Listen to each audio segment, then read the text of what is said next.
We looked at the beginning of the Spanish-American War and the naval component, especially in the Pacific last time, and the acquisition of the Pacific possessions of Spain, the Philippines being the primary one. But that really wasn't the cause of the war, and that really wasn't the focus of the conflict. All of the rise to conflict and all of the reasons for the war had centered on Cuba, not the Philippines, had centered on the sufferings of the Cuban people, not on the Filipinos. And so it will be in Cuba that the primary war effort will take place. The Spanish-American War, from beginning to end, only lasts 4 months. It was, in the words of Secretary of State John Hay, that splendid little war. And as far as an American perspective, it was a splendid little war. It was little in scope as far as men involved. It was little in treasure expended, lives lost. In fact, like in most 19th century, 18th, 19th century wars, more men will be lost due to disease than will be lost in actual combat. And so the purpose of the United States as the war begins, whereas the Navy takes action, May 1st, the Battle of Manila Bay, and they begin the war in the Pacific, it takes time for ground forces to prepare. And the United States simply was not ready for a ground war in Cuba. The soldiers, the average soldiers, still wore the blue wool uniforms of the Civil War. Wool uniforms are not really good choices for going into a tropical combat zone. The supplies, munitions, the rifles were all outdated. The U.S. Army was using the Gatling gun, whereas the Spanish were experimenting. In fact, part of the problem that comes into the fighting in Cuba is that there are German military advisors advising the Spanish and implementing the new Maxim machine gun. So Gatling guns, the old crank rotating weapons, versus a modern machine gun that spits out a far more rapid rate of fire, is going to sorely test America's military capabilities. Another example of the lack of preparation is the U.S. Army began using their stockpiles of food left over from the Civil War. Do a little math. This is 1898. The Civil War ended in 1865. The food that they began serving the troops in Cuba was 33 years old. 33 years old. We don't even have cars these days that are 33 years old. Could you imagine eating something, for most of you who are 18 years old, twice as old as you are? Food that was prepared in your grandparents' day and canned and stuck on a shelf? In fact, to make matters worse, not only were they eating food that had been canned for 33 years, it was food that when it was canned as a preservative to make it last, the beef that was canned in formaldehyde. They called it embalmed beef. Food stored in formaldehyde. We use formaldehyde today to embalm dead bodies. And so when they opened up a can of this embalmed beef, they had to boil it for a long time to try to get the flavor and the smell of formaldehyde. If you've ever smelled formaldehyde, it's a smell that's not easily palatable. You don't want to smell that while you're eating.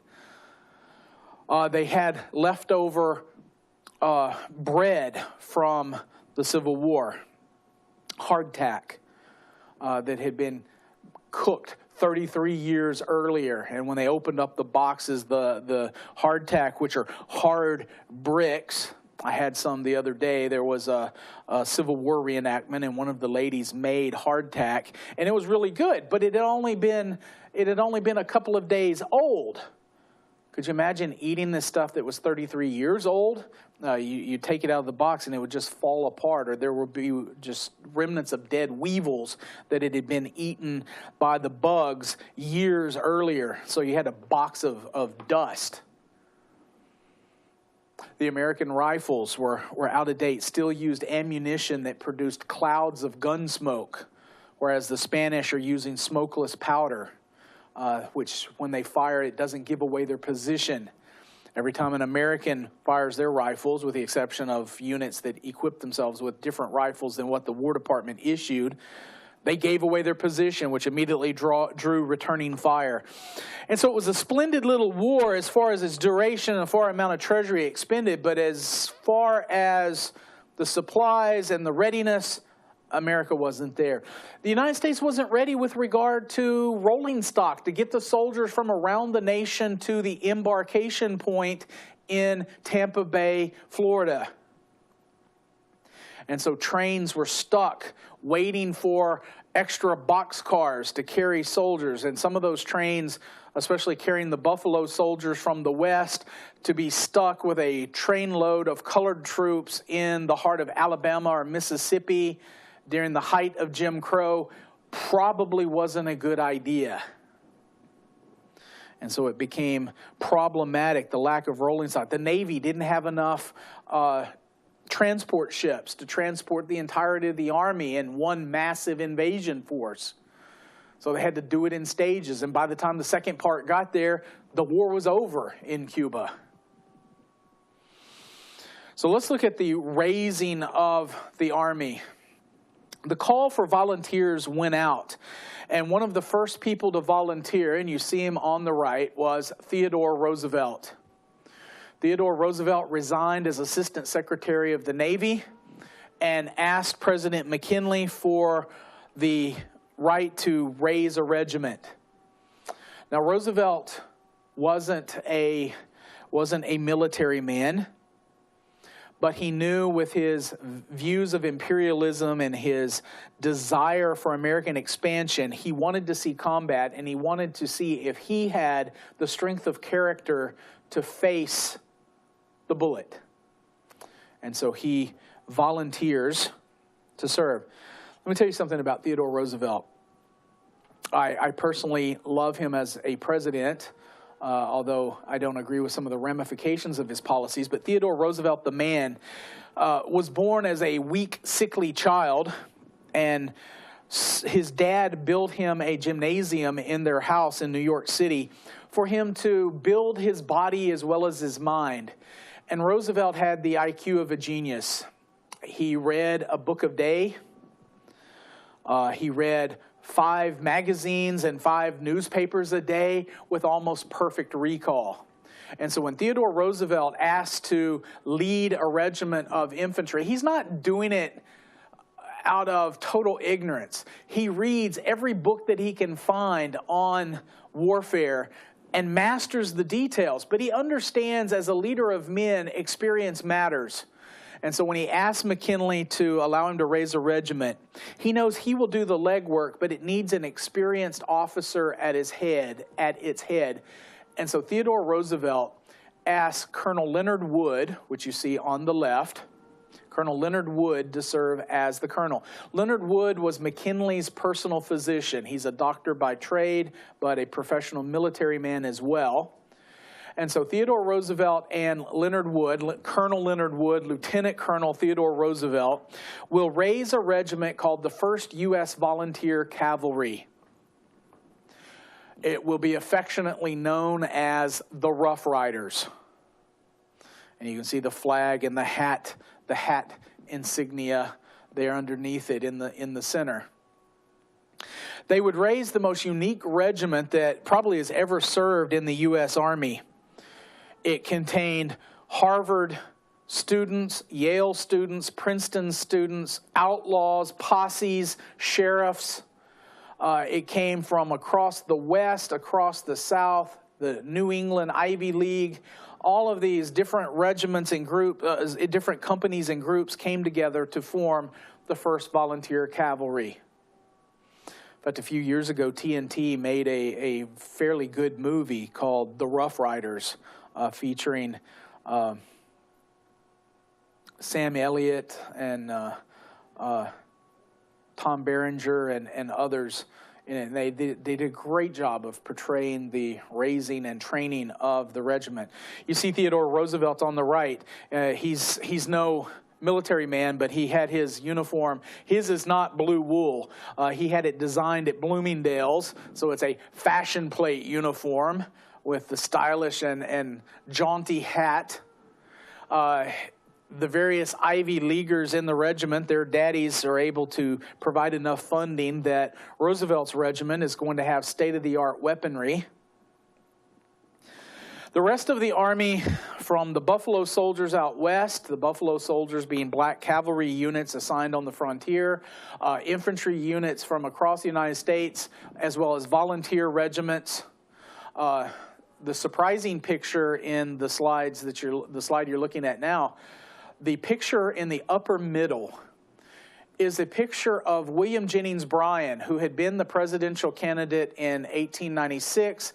He would be the Democratic nominee and the populist nominee in 1900. He will be candidate in 1904 and again in 1908. He runs for president 4 different times, loses 4 different times.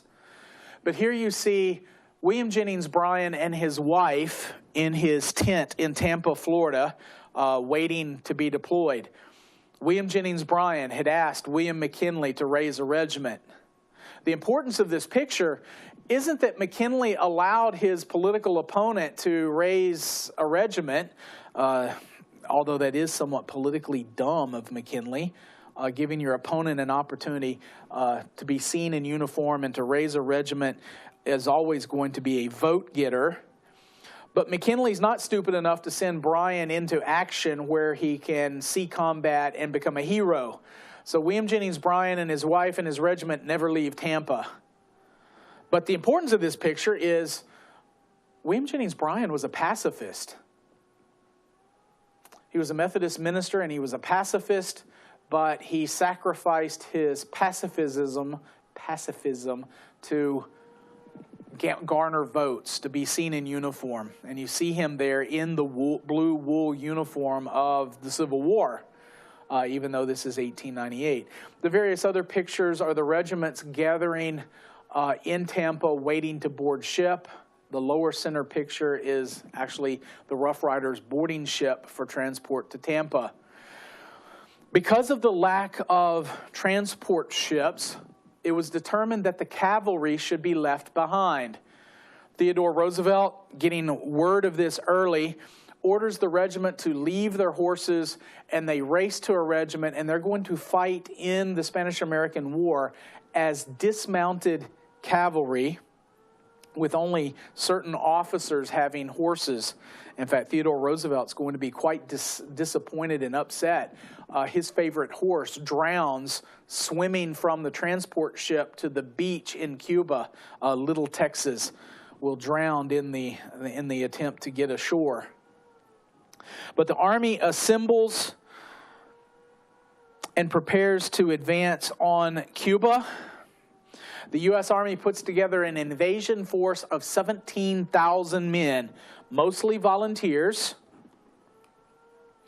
And with the U.S. Navy blockading the Spanish fleet in Santiago Bay, it's going to become necessary for the U.S. forces to land outside of Santiago Bay. As long as that Spanish naval force is there, and you can see a picture beneath the map of the Spanish Navy in the port of Santiago, and then in the on the right-hand side, you see pictures of some of the coastal artillery that Spain had implemented that prevented the U.S. Navy from going into the port of Santiago and defeating the Spanish Navy. So they have to find a way to make the Spanish Navy want to come out and fight. The Spanish Navy under Admiral Pascal Cervera, and That's what he goes by, Cervera. Admiral Cervera, you see him on the left, and his heavy cruisers, with the exception in the lower right of the torpedo boat, but the various cruisers and his flagship, the Cristobal Colon, the Christopher Columbus, there right beside him. His fleet is too strong for the Navy to go into Santiago Bay, and the defenses are too strong. So there has to be some way of forcing the Spanish out of Santiago Bay. So here you see a map of the area around Santiago Bay, and it was proposed that the Army land in the lower right of the map at a spot called Daiquiri. And they're uniting with the Cuban rebels. The Army would move on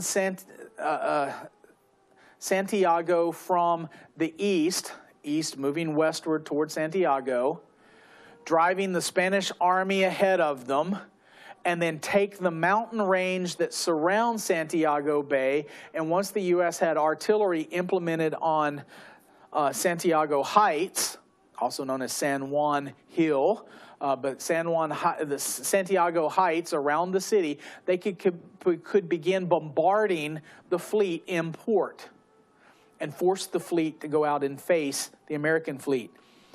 Admiral Cervera is not crazy enough to go out of the port and face the American fleet unless he absolutely has to. He's read the reports that came in from the Philippines. He knows exactly what happened to the Spanish fleet in Manila Bay, and he's not going to have the same thing happen to him. So he is going to remain in port until he absolutely has to evacuate. And so U.S. forces are going to advance from Daiquiri onto Santiago, and they're going to have to fight, as you see on the map, a limited engagement to the north at a place called El Caney to prevent Spanish reinforcements from driving the Americans off of the heights around Santiago Bay. The overall American force is led by General William Shafter. You see his picture to the right. Sorry, Schaefer, General Schaefer. You see his picture to the right. And he's going to primarily deal with the forces at El Caney, while Joseph Wheeler leads the assault on San Juan Heights. General Joseph Wheeler was a Confederate cavalryman during the Civil War and had become a congressman from Alabama. He used that position as a congressman to leverage President McKinley into giving him a field assignment. And William McKinley granted making Joseph Wheeler a major general of cavalry. So he was kind of second in command, if you will, to General Schaefer. And he's going to be responsible for the advance on San Juan Heights. The Rough Riders are going to be part of the force attacking San Juan Heights, while the rest of the Army deals with the Spanish at El Caney. So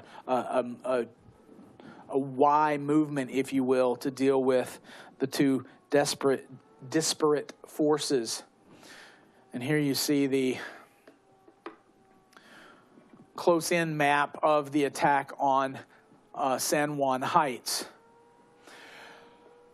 Often this is misnamed that Theodore Roosevelt charged up San Juan Hill. In the broader scheme of things, there were a whole lot of units attacking San Juan Hill. Roosevelt and the Rough Riders, along with other units, were to the far north of the attack around San Juan Hill, around Santiago Bay, where you see the city immediately to the east of the city. They are attacking the heights, and Roosevelt and the Rough Riders are responsible for taking a place called Kettle Hill. You had Kettle Hill, and then next to it, you had the much larger San Juan Hill. The larger American force, composed of the Buffalo Soldiers, the 9th and 10th U.S. Cavalry, along with various American volunteer and regular infantry units, were to take San Juan Hill, and the dismounted cavalry were to take the lighter Kettle Hill. Here you see a famous painting and drawing from Frederick Remington, the charge of the Rough Riders up Kettle Hill, although he labels it San Juan Hill. That became a convention of the day. They initially charge up Kettle Hill. They had been pinned down by a withering Spanish fire. They were taking intense casualties. And Roosevelt decided to assault Kettle Hill, especially when he looked over to the west, or to the south, actually, and saw the assault going up San Juan Hill. Knowing the two needed to act in conjunction, he orders a charge up Kettle Hill, and the charge is successful. They capture Kettle Hill, seizing the heights, and as Roosevelt stands on the heights, he looks to the south, and he sees that the American attack on San Juan Hill has bogged down. You have two different artist renditions here on the left and the right, but what you see on San Juan Heights, they not only had a sandbag entrenchment. Peppered within that sandbag entrenchment were German military advisors with their Maxim machine guns, and those machine guns were keeping the assault pinned down. In fact, the assault had come to a virtual standstill on San Juan Hill. Anybody who stood up was immediately shot down. And then backing up the Spanish line, you can see in both pictures the blockhouse. Theodore Roosevelt is going to receive for this the Congressional Medal of Honor. He is the only president in the history of the United States to have received both the Congressional Medal of Honor and the Nobel Peace Prize. We've had presidents who've received one or the other, but he's the only one who's received both. Now, because of events politically, Roosevelt very soon after this is going to become a nominee, and he's going to become vice president and then president of the United States. Within 3 years of this event, Theodore Roosevelt is president of the United States. Because of the politics involved with that, Theodore Roosevelt's Congressional Medal of Honor is going to become bogged down in politics and, in essence, be forgotten about until the year 2000. President Bill Clinton will resurrect the Congressional Medal of Honor paperwork and will shepherd it through Congress. And so Theodore Roosevelt will receive the Congressional Medal of Honor posthumously almost a little over 102 years after the events happened. Here's how he earned received that medal. The Rough Riders take Kettle Hill along with the other units that were around them. I don't want to go into that this isn't a military history class, so I'm not going to recite all of the various regiments. But as they seize the heights, Roosevelt looks over and sees that the Buffalo soldiers are pinned down and taking extreme casualties. Without waiting for orders, he redirects the Rough Rider assault from Kettle Hill toward the flank of San Juan Hill. And with the attention of the Spanish, they only had a limited defense on what would be their northern flank on San Juan Hill. And so Roosevelt's assault onto San Juan Hill from Kettle Hill takes the Spanish a little bit by surprise, but he's able to overwhelm their defenses, and that's why in the picture on the left, you see the American flag going up on the blockhouse while the Spanish are still at the breastworks fighting the Buffalo soldiers. They kind of sneaked in from the flank and took them from behind, and once the blockhouse fell, the Spanish position becomes untenable. And you see in the picture in the center, the Buffalo soldiers, a picture of the Buffalo soldiers that were involved in the assault and the various unit insignia involved in the assault on San Juan Hill. And so with the capture of San Juan Hill, Theodore Roosevelt is catapulted into instant fame. And, you know, Theodore Roosevelt, the judgment of history is that he was an egomaniac. Was he? Probably. But Theodore Roosevelt was unashamedly patriotic, and he wanted to live up to his preaching, his words. He wanted to live up to his preaching. He did that. He proved that he was overwhelmingly brave, and that he understood military tactics. And so the picture here with various units that were around the Rough Riders at the surrender of the blockhouse or gathered together for a group photo, this is often cropped to just the center, which are the Rough Riders, because they become the celebrated unit of the war. They were by no means the only one. Theodore Roosevelt would be the first to admit that. They were not the most valorous unit. He would be the first to admit that. But they did serve with distinction. And upon the end of the war, as they returned to the United States, Roosevelt begins calculating how he can use it for his political advantage. And so in 1899, Roosevelt is going to be elected governor of New York. And then because he is such an effective governor of New York, the political bosses want him removed. And so they want to assign him to a position that has no power and relegate him to the ash heap of history, so to speak. And so the vice presidency was his. And so in the 1900 political campaign, William McKinley chooses Theodore Roosevelt as his running mate. No one suspected that by 1901, William McKinley would be assassinated and Theodore Roosevelt would be president of the United States. With San Juan Heights in American hands and artillery being brought up to put on those heights, the Spanish position in Santiago Bay is untenable. They're going to have to make a run for it. Where George Dewey had fought in the Philippines with a second-rate Asiatic fleet, Admiral William Sampson has the Atlantic fleet at his disposal, and it is all first-rate. His flagship, the USS Oregon, is the newest and most modern of the Mahanian battleships. It would be equal to just about anything that would be on the seas of its day. It would be able to serve on into World War I. And then you see the rest of his fleet, even the namesake in the upper right-hand corner, the USS Texas. Now, this is not the ship that is anchored in Houston Ship Channel today at the San Jacinto battlefield. This ship, after the Spanish-American War, because it's really considered an armored cruiser, this ship is going to be decommissioned and used as a target vessel so that the Navy could reuse the name. So when the next major ship comes off the slips and is commissioned, it becomes the USS Texas that fights in World War I, World War II, and is the monument in San Jacinto.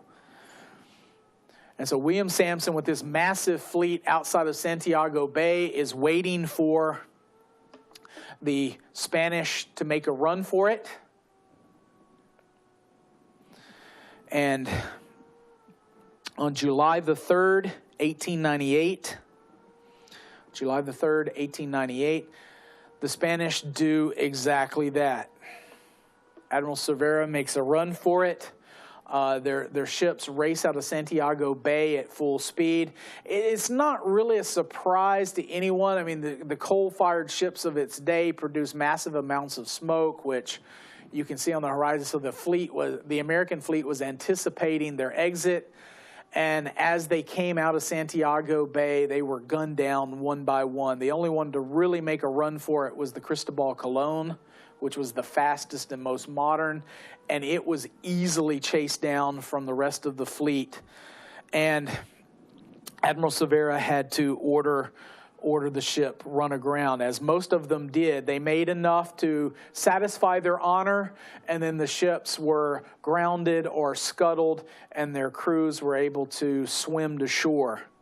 The U.S. Navy, what you can't see from the map, is that the tail-end American vessels, knowing that they were out of the pursuit, then proceeded to go pick up Spanish survivors out of the water and rescue them. So with the battles for San Juan Heights and for Santiago Heights, San Juan Heights, they're known as both. And then for Santiago Bay,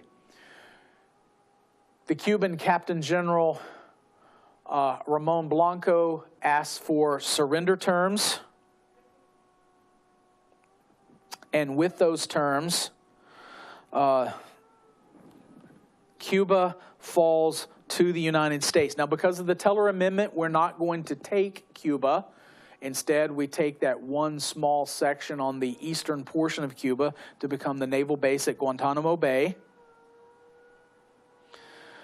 The Santiago garrison surrendered on July 17th, and they surrendered 24,000 men. Remember, the United States Army only had 17,000 in the invasion, so Spanish outnumbered them. In the Battle of Santiago Bay, the Spanish had lost 474 sailors killed or wounded. 1,700 were taken prisoner, with the U.S. only suffering 1 dead and 1 wounded. And so the Mahanian reforms of the Navy proved to be effective, and it was a demonstration to the world that the U.S. Navy is now top-notch. And so Santiago surrenders along with all of Cuba on July 17th. The United States then pursuing its other goal.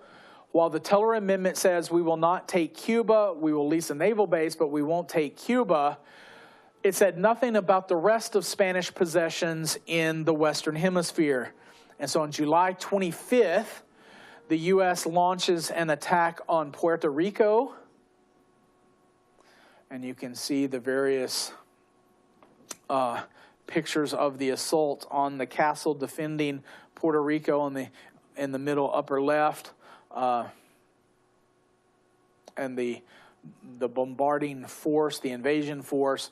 The middle picture is the 2nd Wisconsin advancing into Puerto Rico, and then the Spanish soldiers that opposed them. But within just a few short days, Puerto Rico surrenders. And on August the 12th, 1898, Spain asked for terms to end the war. The resulting treaty, the Spanish give up Cuba. The United States declares that after a period of tutelage, that Cuba will be turned over to Cubans. Second, the U.S. annexes Puerto Rico. In fact, Puerto Rico is still a U.S. possession.